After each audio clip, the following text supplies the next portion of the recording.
Bapak Ibu hadirin yang dirahmati Allah Subhanahu wa taala, ya. Ketika seorang suami telah mengambil perjanjian yang kokoh itu, atau yang dikenal dengan perjanjian suci itu, maka ittaqullaha fin nisah, maka bertakwalah engkau dan takutlah, ya.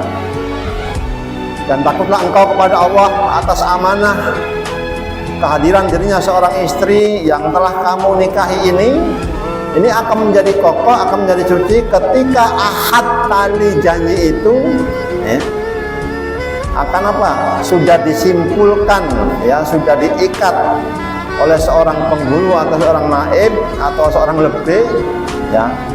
Dan apa? Dan itulah zat yang maha kuat, yang apa? Yang maha perkasa, yaitu Allah Subhanahu wa taala, yang sudah mengikatnya dalam sebuah perjanjian yang dikenal dengan perjanjian Mitsaqul Ghalidh.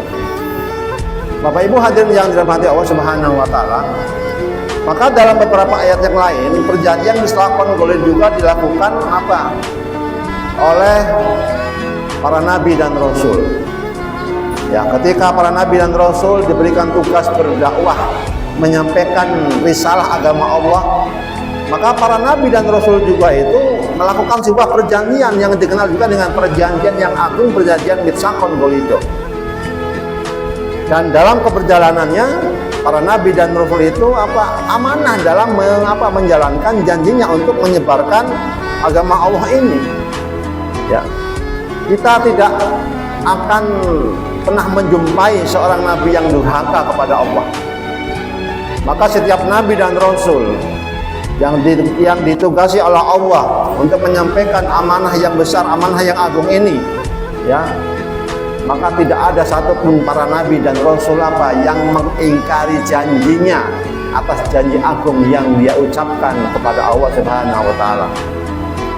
Dan dalam keterangan yang lain juga dikatakan ada perjanjian Mitsaqul Ghalidh yang diucapkan oleh kaum Bani Israel, ya, ketika mereka berjanji, ya, akan taat dan tunduk kepada apa? Kepada aturan Allah, kepada ayat-ayat Allah. Tetapi yang terjadi apa? Kaum Bani Israel ini berpotensi besar dan berkhianat dan mengingkari janji Mitsaqul Ghalidh yang sudah mereka ikrarkan untuk taat dan tunduk kepada aturan Allah. Ya. Maka dari dua hal inilah, ya, perjanjian pernikahan yang dilakukan oleh dua insan yang berbeda antara laki-laki dan perempuan itu berada di antara perjanjian para nabi dan rasul dan perjanjian Bani Israel dengan Allah. Ya.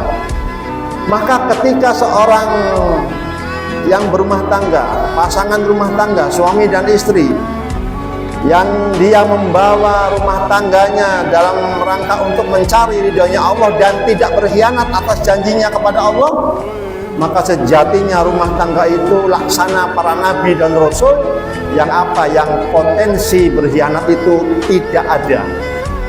Ya. Karena menginginkan rumah tangga itu rumah tangga yang sakinah, mawaddah, warahmah, yang di dalamnya ada aturan Al-Qur'an. Ya. Jadi rumah tangga yang tujuannya untuk menggapai ridhonya Allah itu disetarakan, ya, dengan janji para nabi dan rasul yang tidak pernah berpotensi untuk mengingkari janji kepada Allah. Nah, berbeda dengan ketika seseorang berumah tangga kemudian dia banyak maksiat kepada Allah, mengingkari janjinya kepada Allah, tidak amanah dengan amanah yang diberikan dalam amanah pernyataan ijab qabul itu, maka dia laksana seperti kaum Bani Israel yang selalu berkhianat, berpotensi untuk melanggar perjanjian dengan Allah. Maka Bapak Ibu hadirin yang dirahmati Allah, kita berharap bahwa pemahaman untuk memahami kalimat Mitsaqul Ghalidh ini selalu diingat-ingat bahwa ketika kita ada satu problem, ada satu masalah, maka ingat bahwa kita sudah berjanji kepada Allah Subhanahu wa taala. Maka kita harus apa? Harus amanah dengan janji-janji yang kita sudah ikrarkan, ya, di hadapan penghulu ataupun disaksikan oleh Allah dan para malaikatnya.